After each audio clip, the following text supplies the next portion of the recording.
SP person, Brinkhoff. Hello, Mr. Martin. So he will replace Brandon, you know.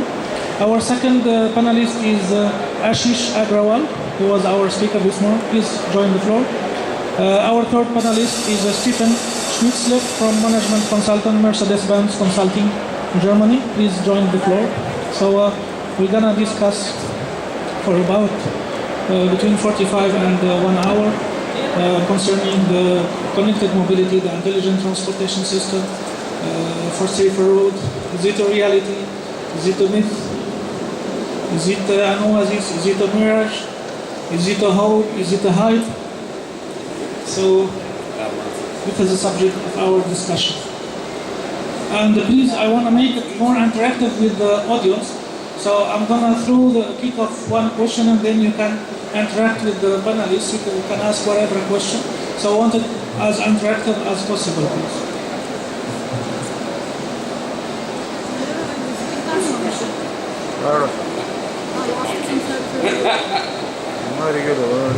So welcome to the stage.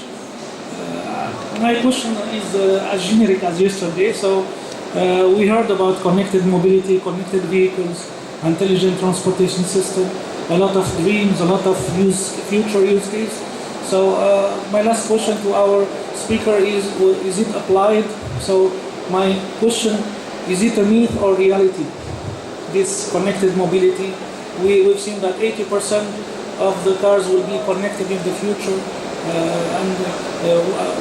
we see also that we have, a few cases are there in some cities in Western countries. So we want to remove this, confusion.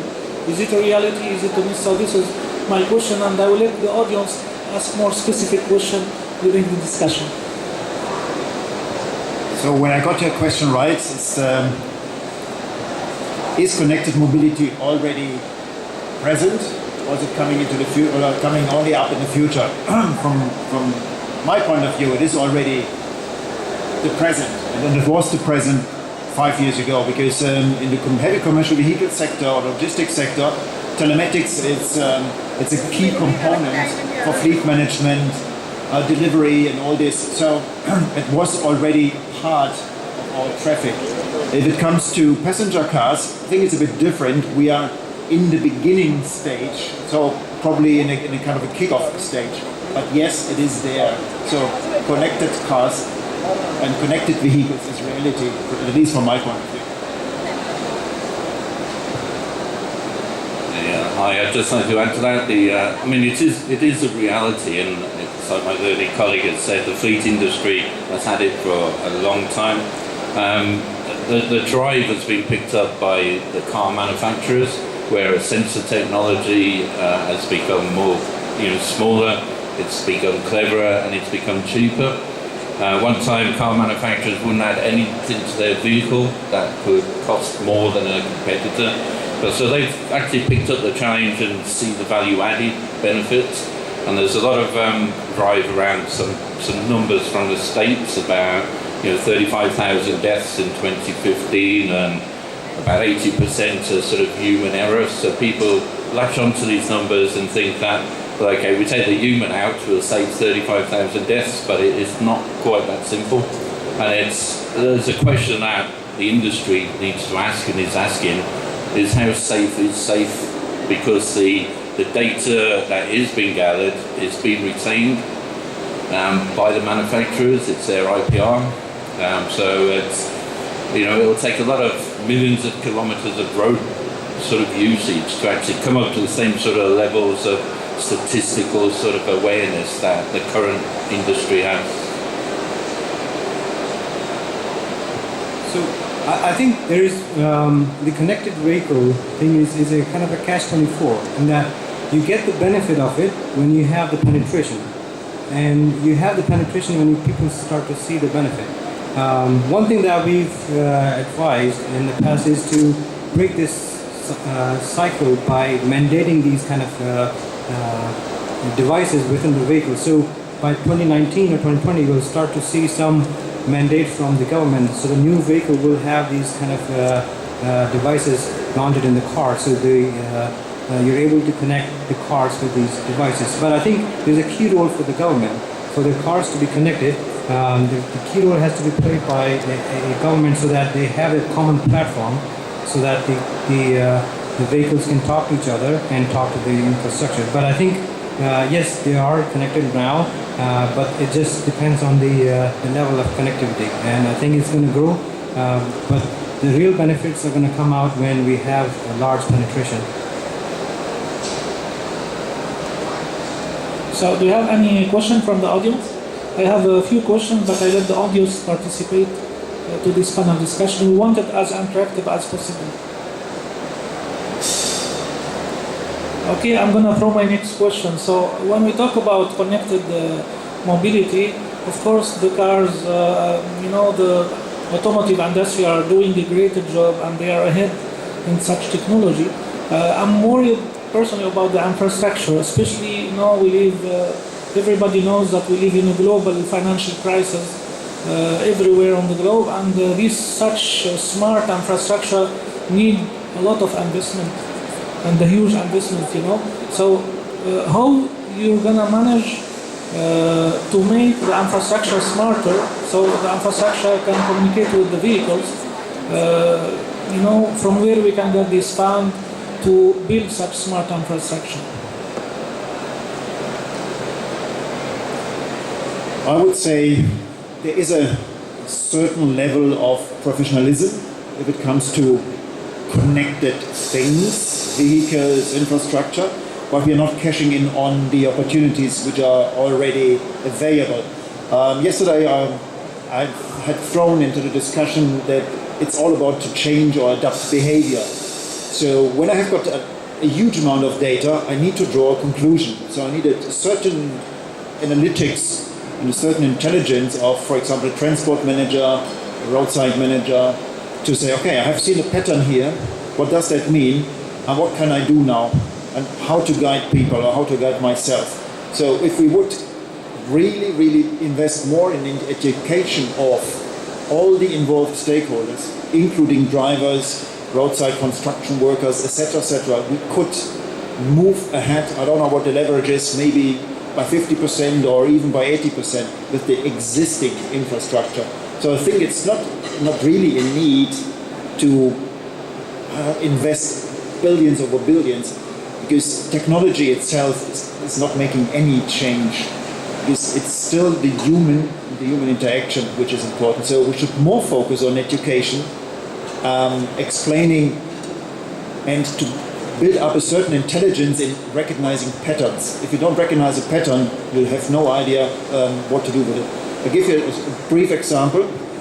When we tracked the driver performance of heavy commercial vehicle drivers by telematics in a training situation, we found out that the number of shifts, of gear shifts, went down from 130 per hour to 100, roughly. So what is this telling you? What is this KPI telling you? So you have to attach a certain intelligence and say, okay, if this happens, what are the ultimate consequences and benefits? So in this kind of analytics, we should invest. And there is not enough budget available. And nobody's focusing on it. We're so technology driven. It's amazing. But technology itself will never solve any issue, may cause issues if we don't deal with it. So that's just my perspective on it. Sorry for that long answer.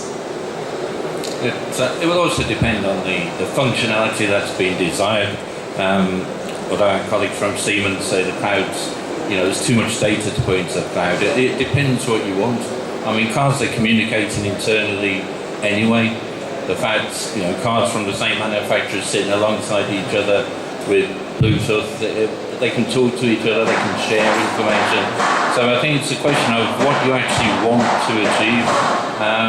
If you want sort of full bandwidth video for some reason, then obviously there's infrastructure.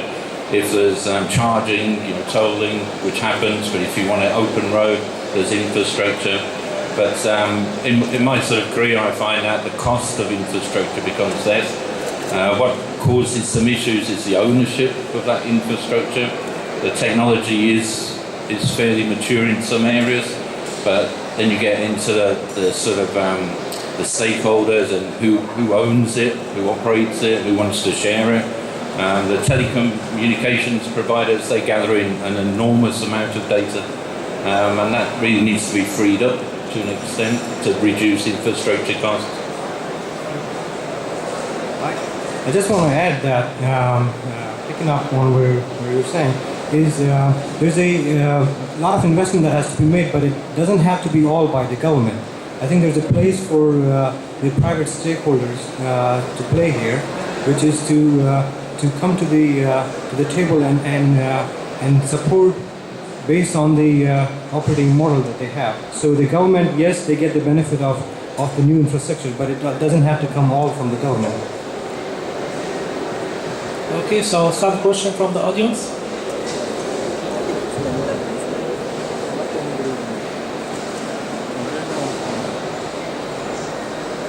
Thanks to the panel. My question is around this idea of penetration and also the human error. You're obviously going to have a phased approach where the future state, I mean, you need sort of 100% adoption in order for it to work seamlessly. But in that phased approach, you're going to have a certain level of smart vehicles on the road, you know, cohabitating with not smart vehicles.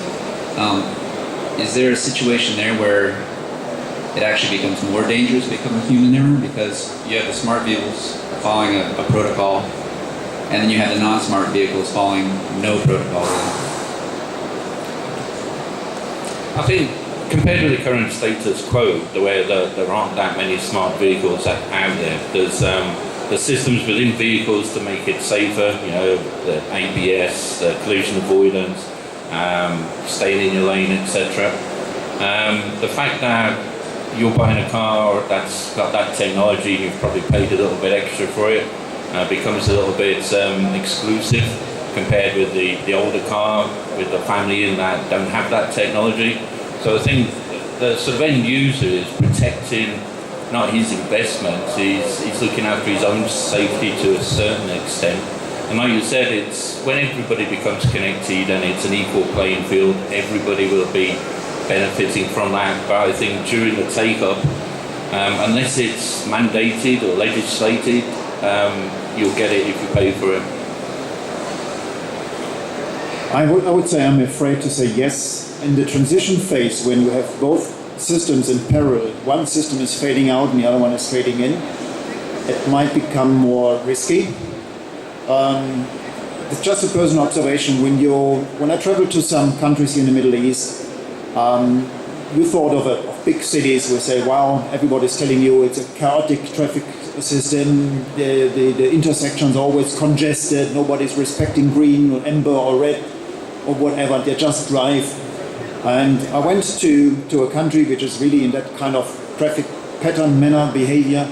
And I have seen many times nothing was happening. So it was, from a European point of view, chaotic, but they had their own kind of rules and priorities. So nothing happened. Even the cars came that close to each other, which we would never agree on or tolerate in Europe, right?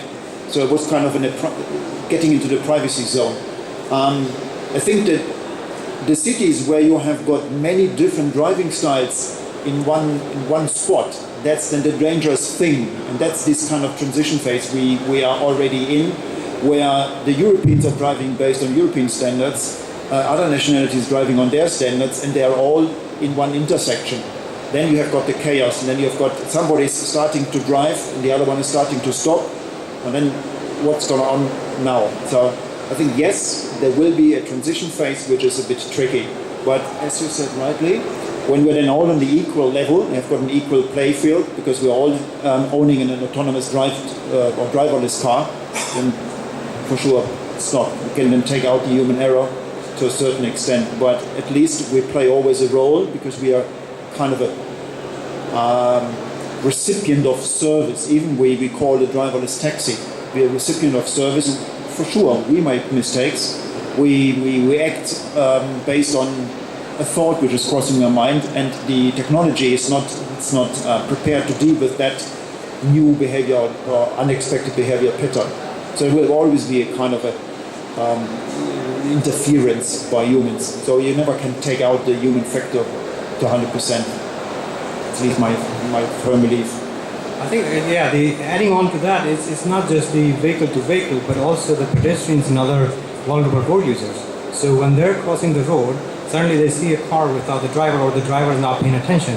That becomes even more dangerous situation for the pedestrians. So right now, we're used to seeing the vehicle driver and kind of have the eye contact to make sure that it's safe to cross. And if you don't have the driver paying attention, it makes it that much harder for the pedestrians to cross. And so there are issues even beyond the vehicle-to-vehicle safety. So this is where I think you're absolutely right. The driver behavior is key. And as I was saying earlier, this is where it creates an opportunity for public transport, because if it's only to the public transport, those drivers can be trained to act in a certain way that doesn't jeopardize the safety as much. So I think there are benefits to be had, but it will have to be very carefully done so that the general public don't have access to it unless they're totally trained and they're ready to operate those kind of machinery. There's also a sort of ethical dilemma of future fully autonomous vehicles. I mean, is it going to hurt you? You know, there's things published like, you know, will your autonomous car kill you? Because it's situational awareness, it's weighing up the risks around it, and it might sacrifice you compared with, you know, two women and a child pushing a pram across the crossing. So there's a dilemma there about how autonomous and, you know, how much of that decision making is going to be made for you. And it would only get tested, I think, if that situation occurred. And I don't think the industry, you know, they concentrate on the technology, they're not concentrating perhaps on some of the other softer aspects of it. And it was quite interesting yesterday about training. You jump into a car that, it's not autonomous, but it has safety features built in. I was in London recently, I had a Mercedes. I had to stop and Google because I thought I had an engine warning light flashing. Actually, it was telling me I was accelerating too hard to the vehicle in front, but I didn't know that. So the cars are out there. You can imagine the future. You pick up a hire car. There's no instructions, and you start playing with all the gadgets, and before you know it, you're in an accident unless it's stopping that happening. You raised a very interesting point.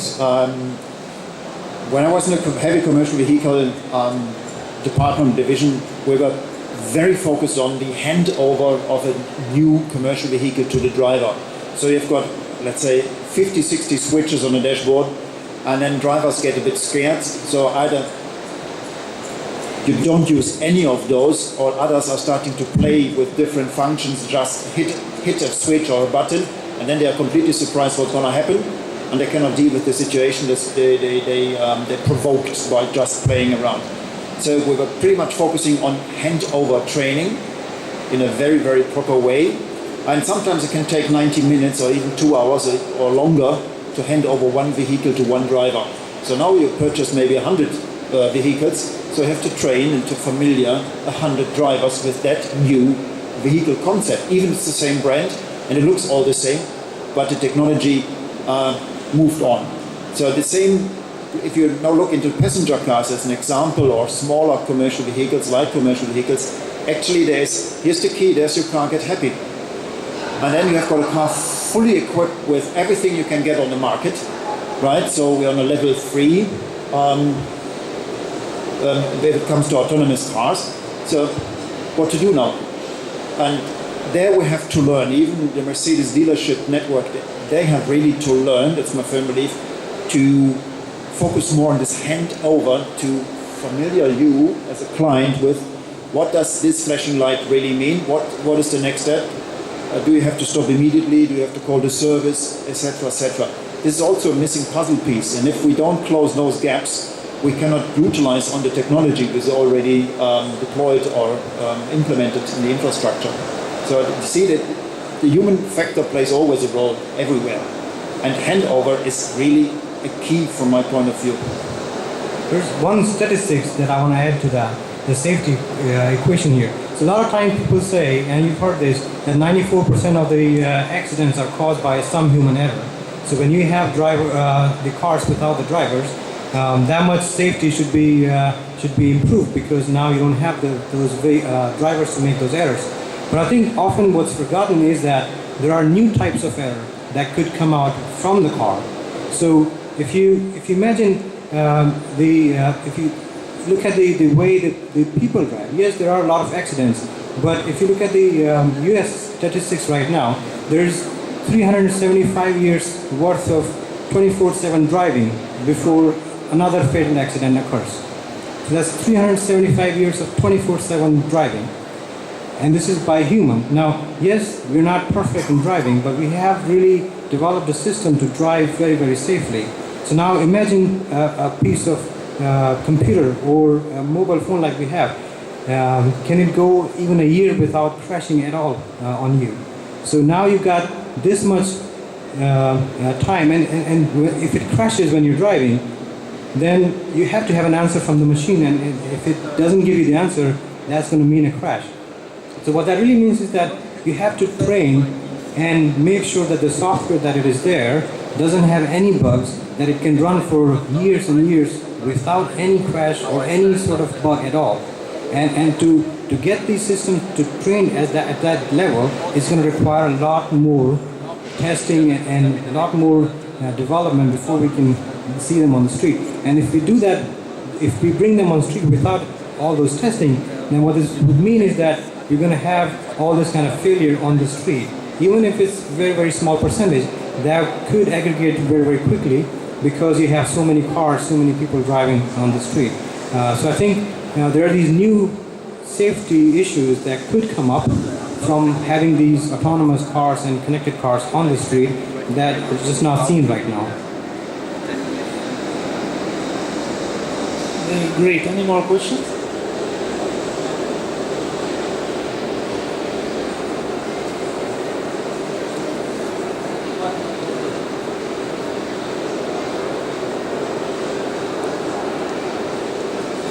I had one comment first regarding the deployment connected vehicles, V2X communications. If you look at the lifetime of the car worldwide, is around 11.5 years or days. The GCC maybe around 7 years or 7.5. One approach that should be taken to speed up the penetration rate, I think, is aftermarket devices. There is a potential to have aftermarket device for existing cars, and also retrofitting existing cars with this V2X capability. And I think a lot of vendors they started having products related to aftermarket devices, and we have, for example, partnership with Koda Wireless. They have been involved in a lot of pilots like this. We plan to have up to 1 device. The second point regarding autonomous vehicles, I think we touched into some ethical issues related to what we call trolley problem. Are we going to kill one or three? If you have driverless vehicle in the highway, is it better to hit the truck or hit the motorcycle? I think Mercedes' point of view, you see Mercedes is trying to as a selling statement, he said that he's going anyway to save the life of the passenger because there will be no driver. But back to the point, for engineers who's going to develop these softwares and decide either to hit the truck or hit the motorcycle, who's going to set the standards? Should we leave it to the car makers to decide which protocol algorithm to implement, or should we have standards that should be implemented by every car makers? There is a big challenge to move from level 4 to level 5. If you remove the driver out of the control, we need really to be very careful in terms of standards, in terms of reliability and so on.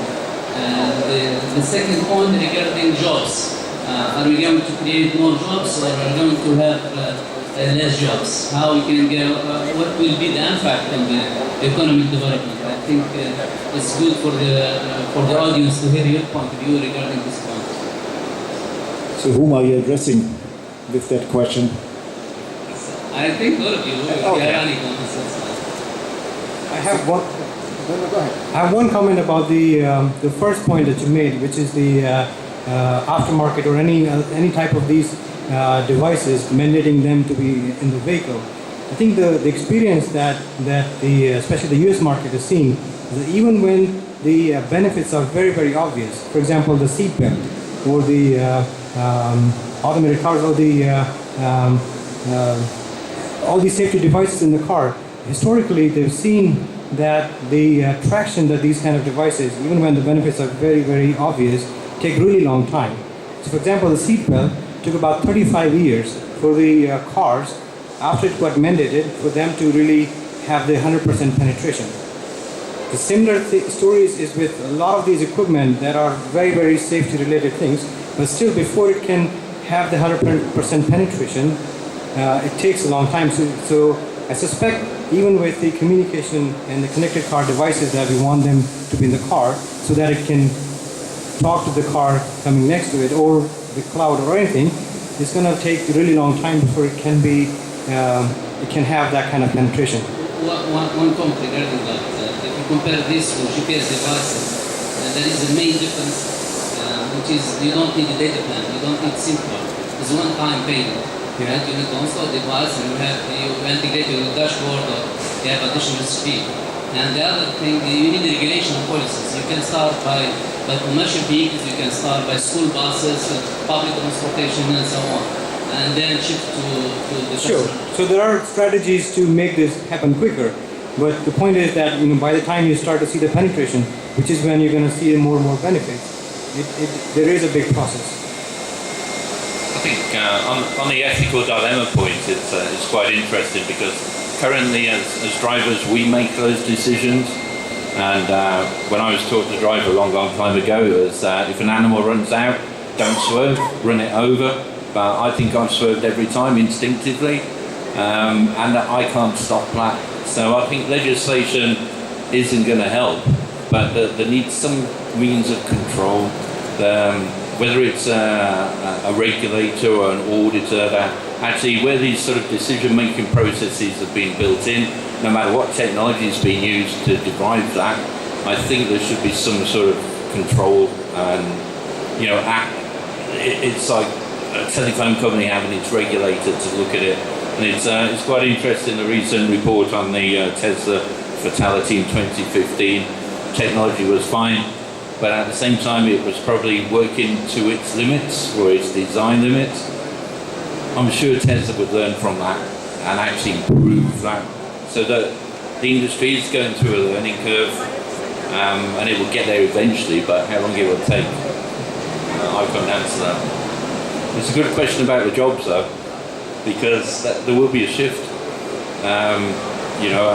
Accidents cost governments, federal government, states a lot of money, but that money is calculated by statisticians, time lost from work, etc. So it's a good question, maybe if every car was autonomous, motor body shops would get out of business, but some other businesses would pick up. Yeah. Can I comment on the job? Based on the statistics, 50% of the job of 2050 are not existing now. So this is what we call future job. This means that maybe a job of a driver will disappear, but we'll have new job opportunities. And I compare this to the smartphone. Before having the smartphone devices, we don't have a job related to smartphone. When this technology came to the market, we have a lot of job opportunities. People repair smartphone, people selling the cover of the smartphone, and so on. I think with each technology, new technology, it eliminates some job, but it brings also new job opportunities to the market. I think that we're entering a philosophical discussion, which I pretty much like.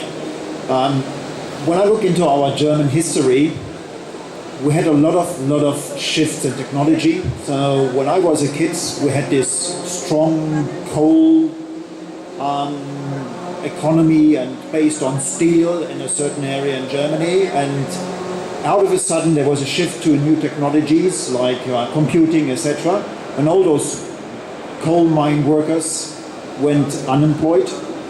And today we know that our unemployment rate is historically low in Germany for quite a few years, but this coal mine worker is still unemployed. So we compensated the number of jobs which got lost on that end with other jobs like a cell phone designer, technical engineers, etc. The challenge we have faced in Germany, at least from my point of view, is how to deal with those left behinds, so to speak, because you are an expert in coal mining, but you're not an expert in traffic design, as an example. So what we are going to do with those people? And you have seen, if you followed the political discussions in some areas of the world, that those left behinds are quite powerful and can definitely tip the scale into certain directions, right? Like in the United States, we had the thing in France, so everybody's now glad Macron is the new president. But there is a kind of a momentum of those left behinds. Yes, we have no new jobs for those people. That's the challenge, how we are going to deal with it from a social point of view, from a community point of view. And that's actually the same with autonomous cars. Today, I'm the driver, I'm solely responsible for what I'm doing. So if I hit somebody, you can blame me, you can sue me, and I have to take that responsibility, right? And I accept it when I'm a driver and received my driver license that this might be a consequence. I might be jailed for the things I'm doing, right? So now we've got an autonomous car, and for sure the industry itself cannot come up with a prioritization of life or anything like this. That's not the job of the industry. So we are now transferring this responsibility for me as a driver to the sovereign, which is actually then the government. You know, in Germany it's quite okay. We've got a parliament which is elected for it. So we're moving that responsibility to this institution, and it's actually then their job to solve or to come up with rules and regulations and prioritization, etc. The key question is, do we want that? Do we want to hand over, to hand back this responsibility, which we fought for of maybe 100 or 200 years to get that responsibility? Do we want to hand it back? These are good questions. I don't have an answer. We as a manufacturer don't have an answer, but one thing is definitely clear. We as one manufacturer in the whole game, we cannot come up with a solution, say, that's it, you know. So we have got a sovereign, and it's then shifted to these institutions to answer the question. And that's my thinking. Let me catch up with this legal issue. The connected mobility should come with new regulations. Just in the hybrid field, when we have 50% integration of connected mobility on the road, simple question: if there is an accident between a smart car and a non-smart car, and the case go to the court, and you are a judge, are you for the, and the 40th car is the autonomous car, okay? So what decision you're gonna take? Are you gonna put the computer within the car in the prison, or the driver, or the person sitting in the autonomous car? That's a valid question, and if I would have the answer, I would sit here, so to speak. I don't know. I'm not a judge. I'm not educated to this. I might have an opinion, but I think one thing that the autonomous car would have is the data recorder. So you can go back into the record and figure out, first of all, who was driving at the time that the accident occurred. So if the system was driving the car and not the human, so then you know that the human was not responsible. But also it will be able to tell you, it will be able to basically reconstruct the entire accident for you. So you can see really exactly what were the events that led to this accident. And in that case, then you can look at the evidence and see, who was really responsible for the accident. So that's kind of the thought there, that with this, in fact, you will actually be in a better position. So right now, if the accident occurs, it's only the driver who are telling you what happened. But when you have a device on board, you're actually able to reconstruct the events to figure out really what happened and to assign the liability accordingly. I think we should actually sometimes step away from just the driver or the passenger in the driverless car. I quite like that one. Because the human could be responsible, but it's not the person in the car that's responsible. And the question of it's like a Tesla, it's taken 2 years to analyse that one case. And the industry on fully autonomous or the autopilot, as it steps up levels, it will go through that learning curve and lessons will come out of it. Because it could be the software engineer that's at fault, or a developer, or somebody that wrote some code, or a hardware manufacturer on the chip. It will boil down to analysing the details and gathering that evidence and learning as time goes on. Any more questions? Okay, I have a question about the affordability of the car. Now we have on the market, always I compare with the mobile technology. We have an old mobile cost 50 dirhams, and the smartphone costs up to 3,000, sometimes 4,000 dirhams. So if I project this on the cars, a normal car will cost maybe $50,000, and a connected smart car will cost in that case $1.5 million. And you want more car on the road. So how? It's not affordable in that price, so people cannot afford the smart. And more than that, we've seen yesterday presentation, people, they have to buy the car, they have to buy the device in the VSS system, and they have to pay for the connectivity. So if I'm gonna buy a connected car, which is extremely expensive, and I'm gonna buy the devices and all the technology within it, and I'm gonna pay for the connectivity, and I'm gonna pay for an extremely expensive insurance for that car, of course I will not buy that car. I contest that view or thesis. What I've learned in the heavy commercial vehicle realm is that when you add a telematics system to a fleet, it's an investment. And I had shown yesterday that the investment can really amortize by the end of the year, so to speak, or within 1 year. So that's a discussion of TCO, total cost of ownership, we are tapping in.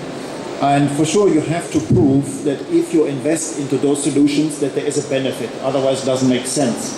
Whatever benefit it might be, saving lives, environment, etc., etc. But one thing I have learned is if you invest into it, and even in rough conditions, where you have to retrofit everything, hardware, software, etc., and then to train all the involved stakeholders. Even if you have to invest to that maximum, there is a return on investment. If you utilize on the provided technology, which means, again, back to the human factor, educate people to recognize patterns, to draw a conclusion, and to change daily routines as an example. Yes, and as I said also yesterday, when you start introducing a telematics system, fleet management system, a proof of delivery system to your fleet, 10% decrease in TCO, total cost of ownership, is definitely doable. And for the next year as well, if you really work with it. So you get your investment back. I don't think that my C-Class Mercedes will be upgraded to $1 million. Even in 5 or 10 years. Actually, the car pricing is quite stable, but the performance you receive for the same price as last year and the year before has doubled. So actually the car itself got less expensive, right? I think just to add to that sort of debate, governments currently step out. It's been driven by industry. But there is no reason why they can't step in to incentivize people. Personally, my view is that perhaps the older cars that don't have side airbags, aren't crash-worthy, perhaps they should be first in the line to become autonomous. And perhaps governments can help that.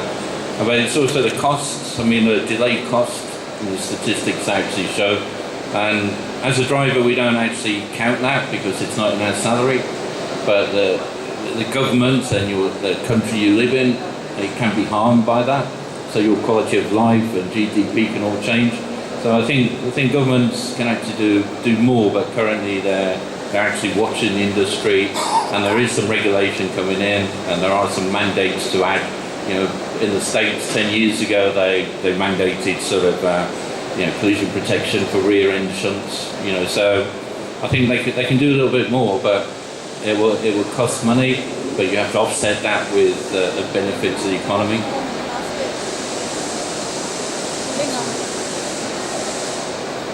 Bahrain. My name Ali Al-Hassoun. Please, to your point about the manufacture and government, I think the regulation already between the government and manufacturer through in Germany, DIN, German Industry Standard and British Standard and ASMA code in America. So we don't have any problem in that. And about our friend, he said the smart card will be 1 million and the other maybe $10,000.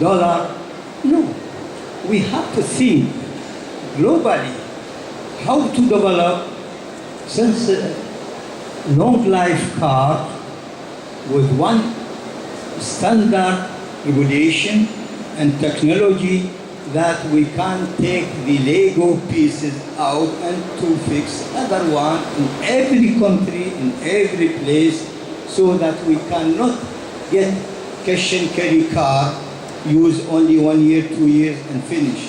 We have to keep the car more than 25 years and just to take the pieces what is already spoiled to fix other one.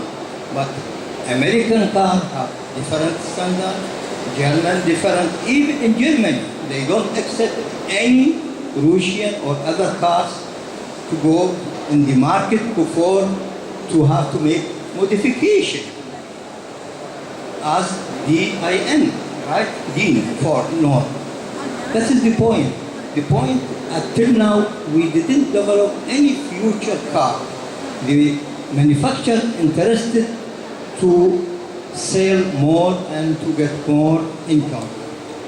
But the problem of the government have to find a way how to absorb the road, how to absorb the parking, how to absorb the environment. And that is big and the biggest problem since 150 years, since James Watt developed this technology. So we hope in the future to go together for good environment and for long life car and one standard car in everywhere but different cars, same the mobile. We have different battery, we have different motherboard, we have different package, and where we take the garbage? We have to refuse the garbage almost chemical to other country or in the sea or under the air. So we hope to cooperate together to find a way for the future to save work, to save capital, and to find job for everyone. We have a lot of work.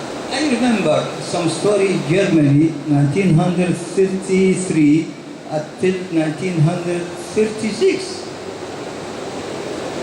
The employer was too much, and some people they walk from Hamburg to Munich to find job.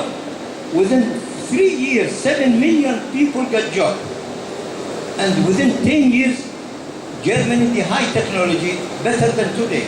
Can you make your question specific, please? We are running out of time. I'm sorry. Thank you. I wish for you good luck, and I hope I'm sorry. for good environment. Thank you. Thank you very much. Okay, so that was the last question. So thank you very much, our panelists. Before we move to lunch, we have I will keep you for one more 5 minutes presentation by Mr. Ammar Al